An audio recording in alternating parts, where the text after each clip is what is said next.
supaya kita terhindar dari persoalan ini, Prabowo semestinya tidak berada lagi di bawah bayang-bayang Jokowi gitu. Ini maksudnya apa, Kang? Dalam artian gitu ya, dalam artian tuh kita sekarang ini mengalami masalah belanja fiskal yang besar. Itu karena beban belanjanya di masa lalu. Kita harus akui bahwa IKN yang dipaksakan kemarin itu bebannya berat terhadap hari ini.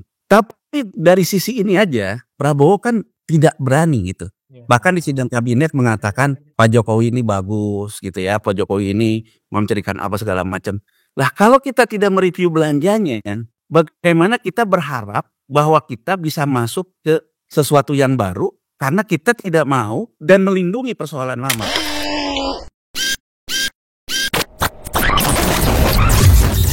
Halo sahabat integritas, jumpa lagi di kanal Satu Visi Utama program Buka Kartu. Gebrakan 100 hari Presiden Prabowo adalah melakukan efisiensi.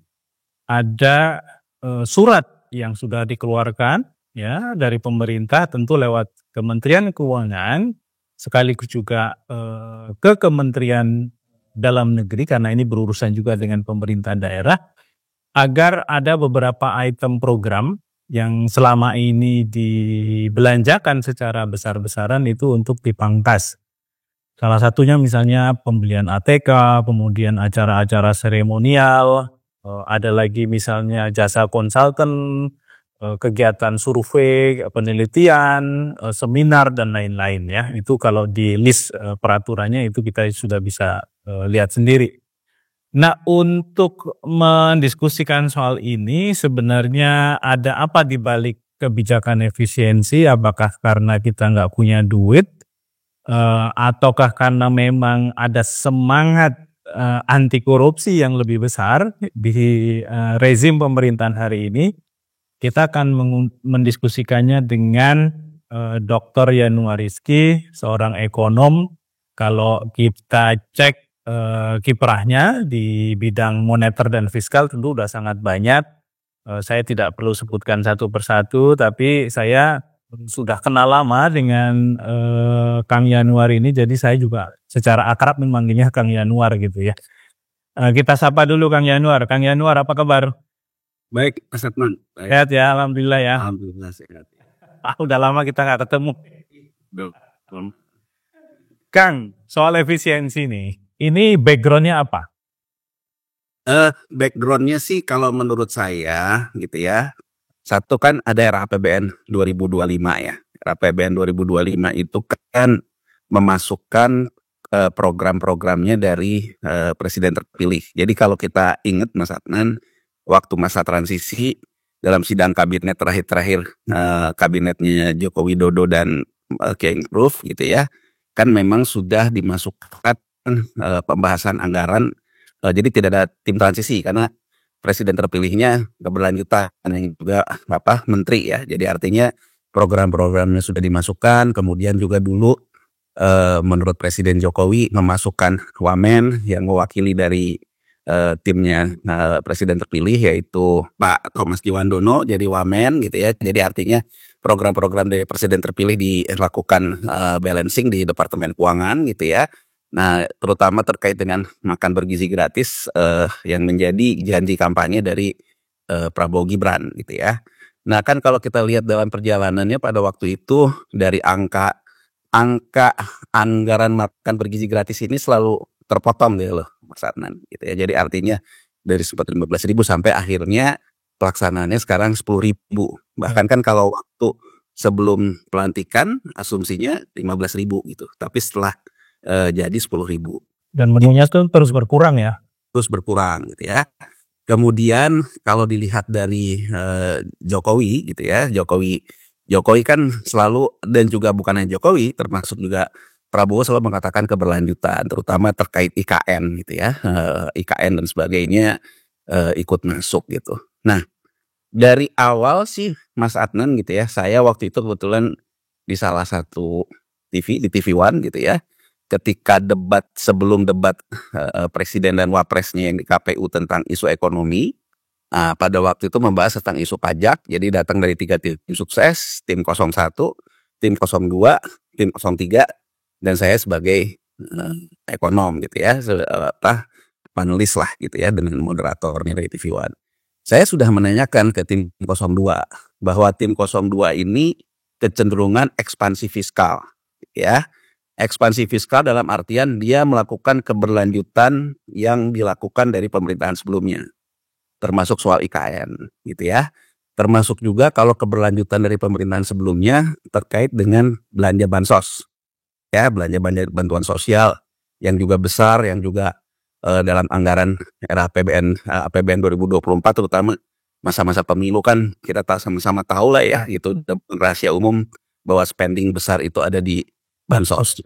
Nah, saya juga pada waktu itu mengingatkan gitu, pemilu yang dimenangkan dengan bansos di mana-mana harus mempertahankan bansos itu tetap ada gitu ya, dalam artian kita baru belajar dari Bangladesh gitu ya, Bangladesh juga menopang belanja ketika mau pemilu dengan bansos, begitu berkuasa uang fiskalnya nggak ada, bansosnya dikurangin, ya akhirnya kita sama-sama tahu ya Bangladesh akhirnya jatuh juga. Demikian juga dulu Soeharto, kalau Soeharto lebih lama lagi, dia menopang sembako dan BBM sangat lama saat itu gitu ya. Kemudian begitu dia menang sangat meyakinkan gitu ya, dia tidak bisa menopang lagi karena krisis moneter dan sebagainya, dia juga jatuh. Jadi saya kemudian mengatakan bahwa IKN dan bansos saja sudah besar. Kedua, sinyal-sinyal yang sudah tampak. Sinyal-sinyal yang sudah tampak itu underground ekonomi kita naik Mas Adnan. Jadi underground ekonomi itu apa? Pinjol kita naik gitu ya. Kemudian ada judol.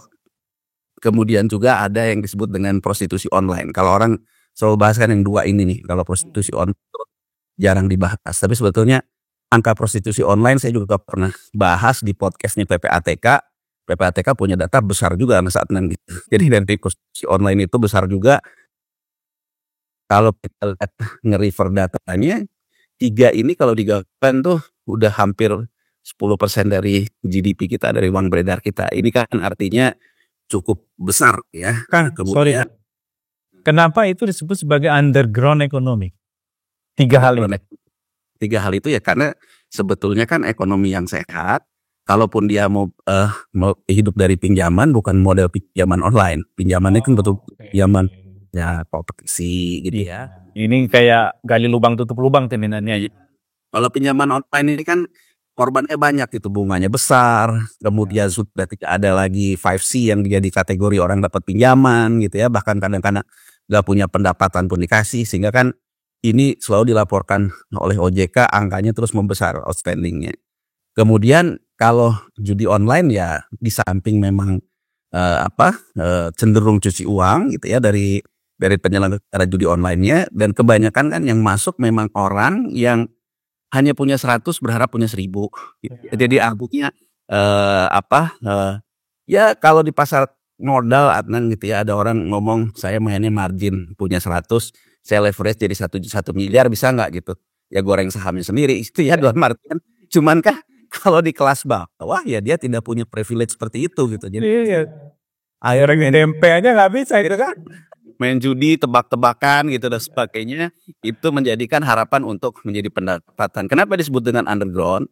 Artinya orang mengandalkan pendapatan untuk konsumsinya, bukan dari pendapatan, bukan dari pekerjaannya gitu lah. Jadi artinya itu dikatakan underground ekonomi.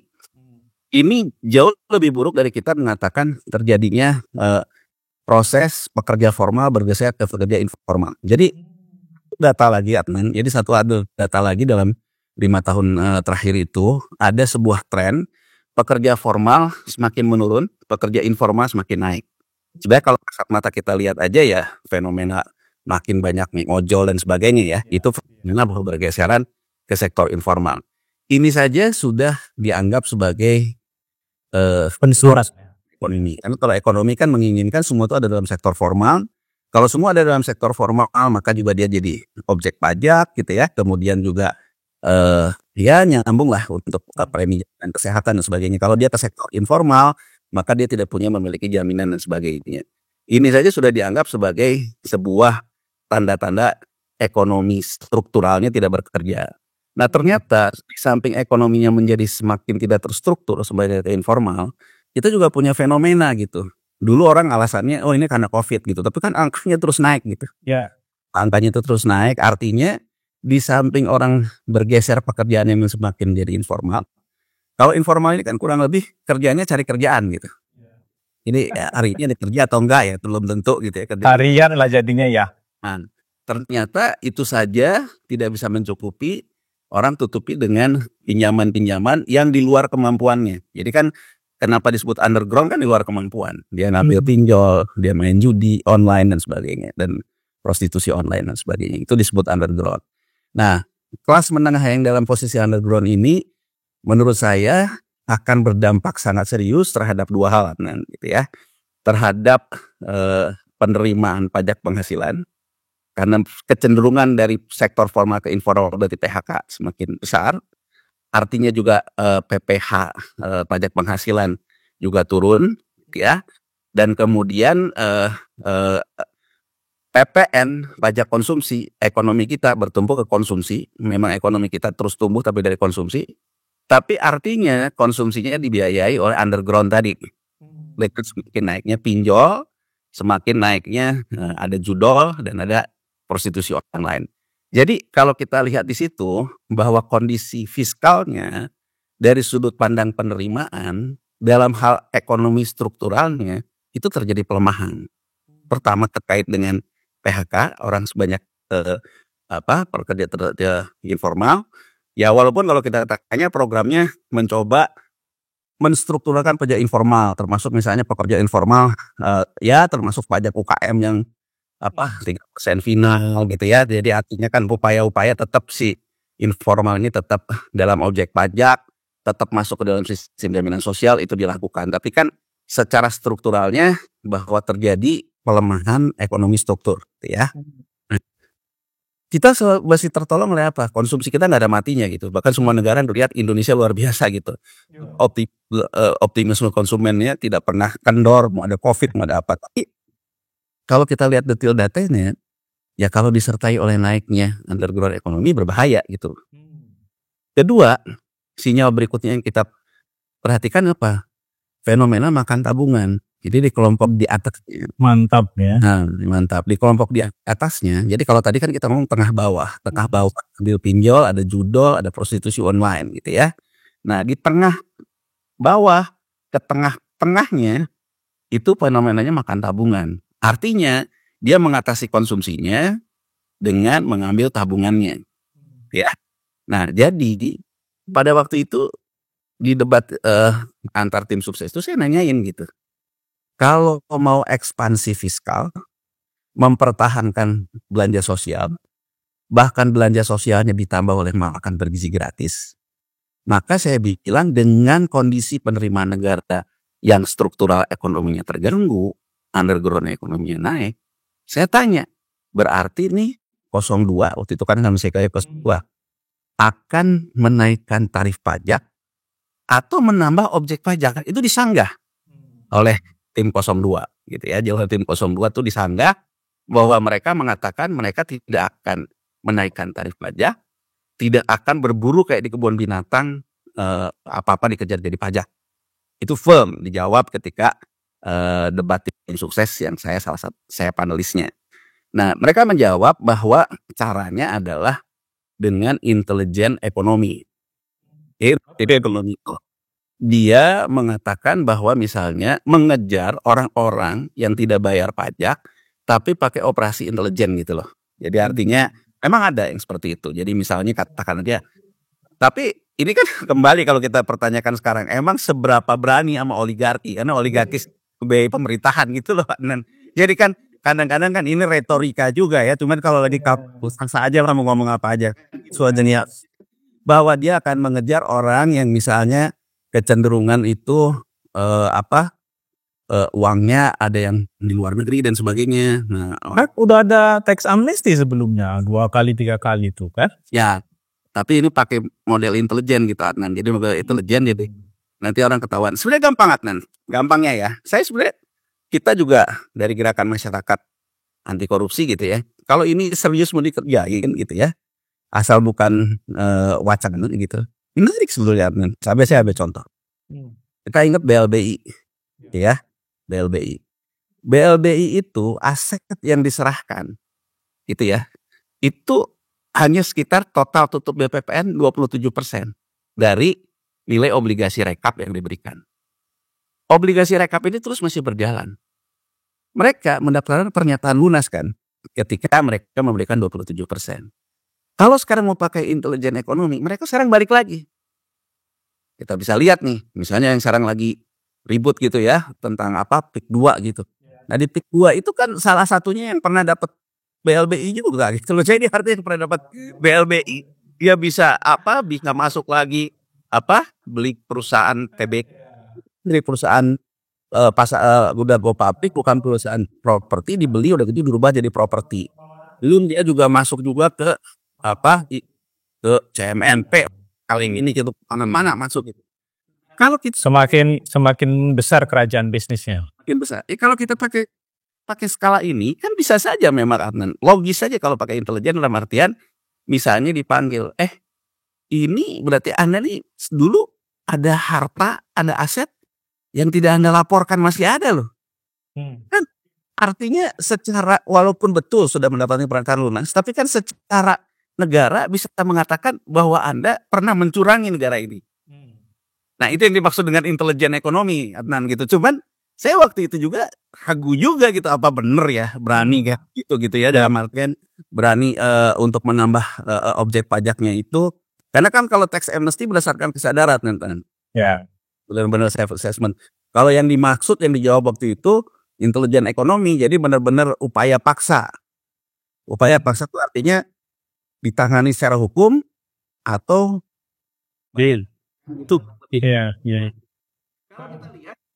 Sorry Kang, kan di dalam beberapa diskusi dan podcast juga kan Kang Yanuar juga sempat menyampaikan supaya kita terhindar dari persoalan ini Prabowo semestinya tidak berada lagi di bawah bayang-bayang Jokowi gitu. Ini maksudnya apa Kang? Ya gini kan, jadi gini dalam artian gitu ya, dalam artian tuh kita sekarang ini mengalami masalah belanja fiskal yang besar itu karena beban belanjanya di masa lalu. Kalau misalnya gini, kita harus akui bahwa IKN yang dipaksakan kemarin itu bebannya berat terhadap hari ini. Tapi dari sisi ini aja Prabowo kan tidak berani gitu. Bahkan di sidang kabinet mengatakan Pak Jokowi ini bagus gitu ya, Pak Jokowi ini memberikan apa segala macam. Lah kalau kita tidak mereview belanjanya kan, bagaimana kita berharap bahwa kita bisa masuk ke sesuatu yang baru karena kita tidak mau dan melindungi persoalan lama. Coba bandingkan dengan penghematan belanja yang dilakukan secara inisiatif. Kalau kita kan boleh bilang ini karena setelah kurang baru ada pendidikan efisiensi. Secara inisiatif itu yang dilakukan oleh Argentina yang menurut Menteri Keuangan Luciani ya dibanding-bandingkan lah Indonesia dengan Argentina gitu ya karena dia bilang pendekatan presidennya juga radikal tapi pendekatan dia kan sebetulnya firm gitu. Ya. Belanja di masa lalu yang menurut dia itu bermasalah, nama dia diatem gitu. Di stop ya. Di stop bahkan kemudian dengan macam-macam lah ya mau. Jadi jangankan kita bicara ke spektrum yang lebih luas, ngejar duit oligarki, kalau ngejar yang paling deket aja dari pemerintahan sebelumnya aja kita nggak berani gitu. Atau bersikap terhadap sesuatu yang jelas-jelas membuat APBN kita bleeding aja nggak bisa gitu ya atau nggak bisa gitu. Nah bagaimana kita bisa percaya mau melakukan terobosan meskipun sekarang Badan Intelijen Pajaknya itu dibentuk di bawah Menteri Keuangan kan udah dibentuk sekarang belum jelas orangnya.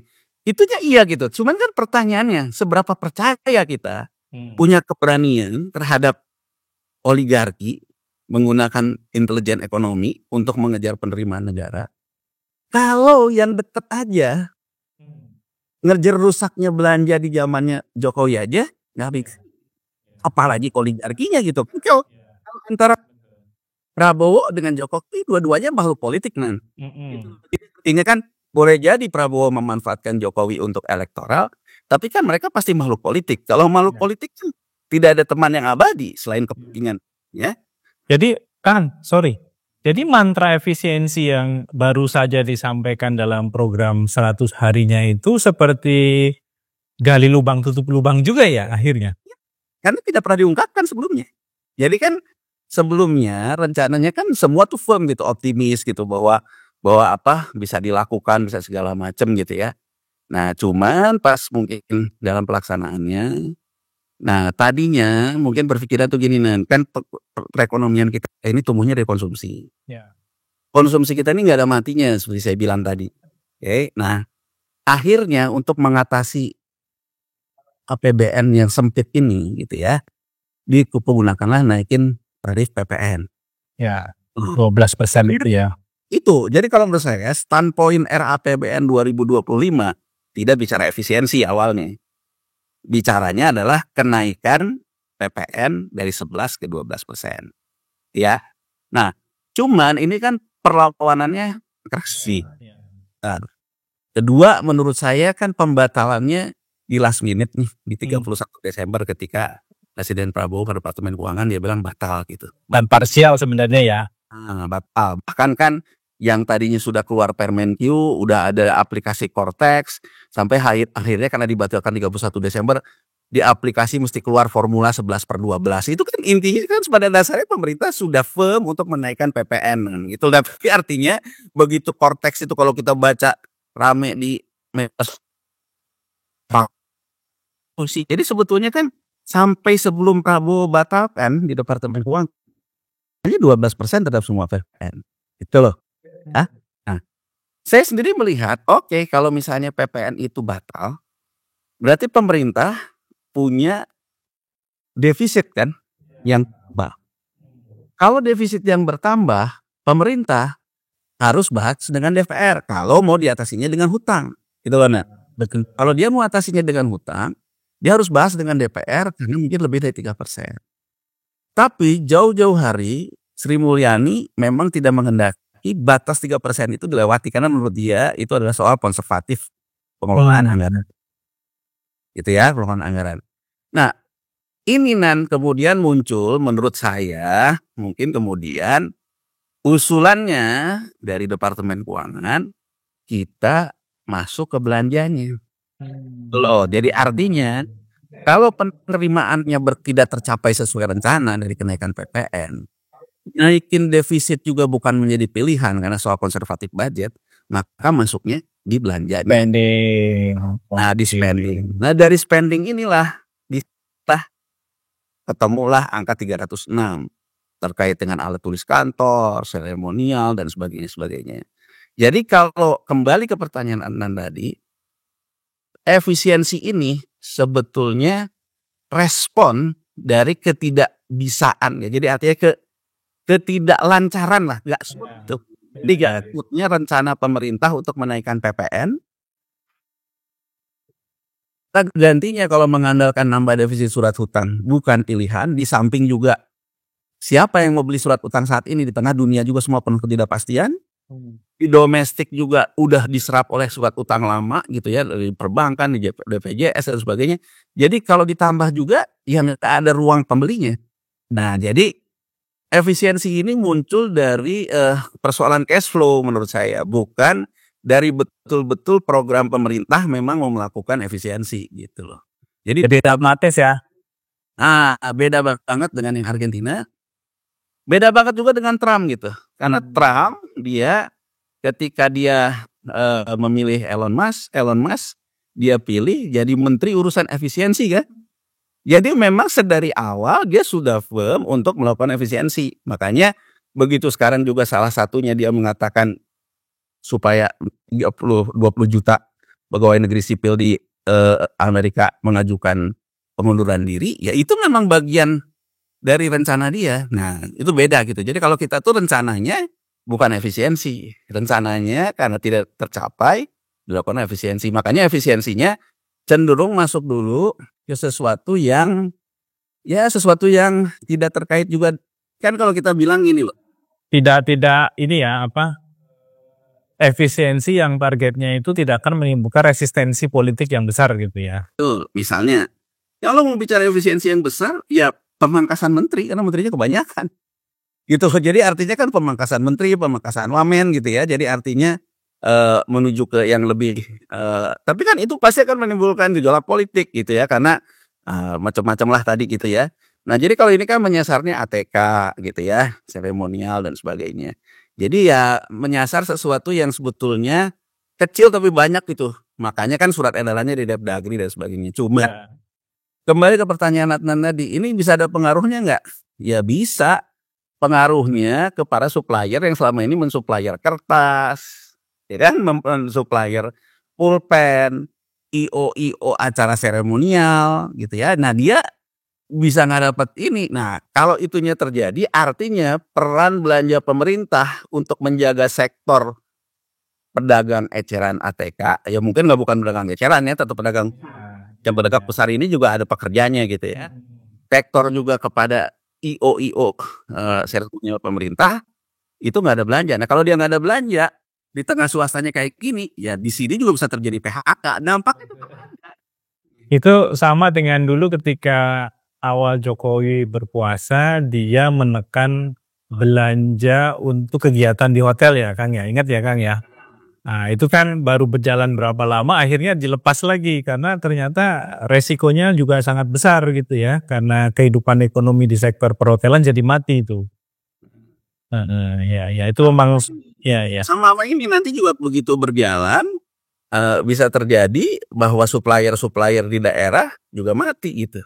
Bisa juga dirubah lagi. Jadi artinya bahwa ini mungkin menurut saya kepanikan, tapi yang di setting seolah-olah tidak panik gitu. Seolah-olah memang pro efisiensi, tapi sebetulnya menurut saya lebih banyak kepanikan gitu. Ya, dan sayangnya dari efisiensi yang pendekatannya pragmatis ini juga nanti akan dibelanjakan untuk sesuatu yang sifatnya pemborosan gitu ya. Karena tadi spendingnya itu sebenarnya bukan sesuatu yang bisa men-trigger pertumbuhan, penguatan struktur ekonomi dan lain-lain ya. Karena kan tadi pilihannya untuk IKN ditambah jadi 40 sekian triliun kan itu kemarin ya. Nah, sudah ada keputusan tuh, apalagi targetnya kan di 2028 IKN sudah akan menjadi kantor politik gitu ya. Begitu juga dengan misalnya tadi belanja sosial itu kan tetap harus diadakan. Makan bergizi gratis juga harus diadakan meskipun sekarang dicampur juga dengan misalnya belalang atau apapun ya menurut local wisdom itu memang dikonsumsi ya sehingga itu juga bisa menekan anggaran gitu. Nah kalau kayak begini pendekatannya Kang, ini wacana atau ambisi 8% pertumbuhan ekonomi kayak apa nasibnya?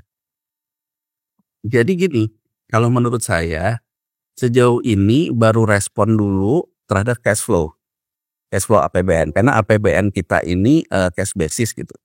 Jadi dia baru merespon itu aja gitu loh, merespon jadi agar cash flow-nya bisa ditangani. Jadi bukan mereview belanja yang kemudian punya daya dorong, merealokasi kepada meningkatkan PPH. Berarti kalau meningkatkan PPH itu daya kerjanya harus ditumbuhkan. Bukan itu sih. Jadi bukan monef belanja gitu loh Nen. Bukan monitoring dan evaluasi belanja, tapi hanya bersifat bahwa nih angkanya defisit segini, kita nggak bisa nambah hutang, potong segini. Ya main potong-potong aja yang bisa dipotong gitu. Jadi bukan sesuatu yang tersistematis gitu. Itu yang sejauh ini yang terjadi. Nah, pertanyaannya apa nasibnya terhadap yang 8% itu gitu. Ya, menurut saya sih kalau semua dipakai untuk makan bergizi gratis, dipakai untuk bansos, udah habis di situ.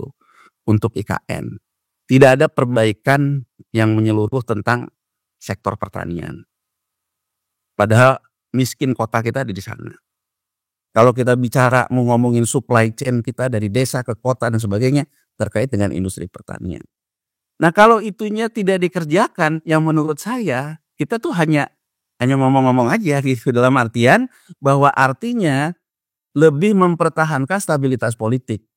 Itu loh, dalam artian yang penting di bawah kalau disurvei puas terus karena dia kasih bansos terus gitu loh. Nah, gitu. Jadi artinya puas terus gitu. Cuman yang harus kita ingat. Padahal ngakunya macan loh kan. Oh iya, tapi kan yang harus diperhatikan oleh pemerintahan ini kelas menengah yang tertekan. Kalau kelas menengahnya tertekan, PHK bertambah segala macam bertambah, dia tahan yang di bawah juga, kalau yang tengahnya nggak bisa menopang ya bisa berantakan gitu. Ya. Ini insight yang sangat menarik dari Kang Yanuar. Kang, soal waktu ini kita harus berhenti. Terima kasih untuk knowledge-nya yang sangat luar biasa. Ini juga mencerahkan sahabat integritas semua. Demikian sahabat integritas, ekonomi kita itu nggak baik-baik saja. Pemerintah merespon secara kelabakan dengan pendekatan pragmatis, tapi juga terus mengikuti ritme dan model spending dari pemerintah sebelumnya yang ugal-ugalan gitu ya. Dan ini yang membuat ya kita nggak kemana-mana nih. Kita nggak kemana-mana sementara negara lain sudah kemana-mana gitu ya. Vietnam juga sudah sangat ekspansif ya. Negara-negara lain di Asia juga begitu ekspansif. Nah kita masih jalan di tempat. Semoga ini bisa dilalui secara cepat. Tentu jika pemerintah mau mendengarkan ya pandangan masukan dari anggota masyarakat yang sebenarnya memiliki pengetahuan, memiliki data juga yang sangat kaya dan memiliki kejujuran untuk menyampaikan apa yang dia ketahui, bukan malah menutup-nutupi. Itu dari saya, kita jumpa lagi di lain waktu, sampai jumpa.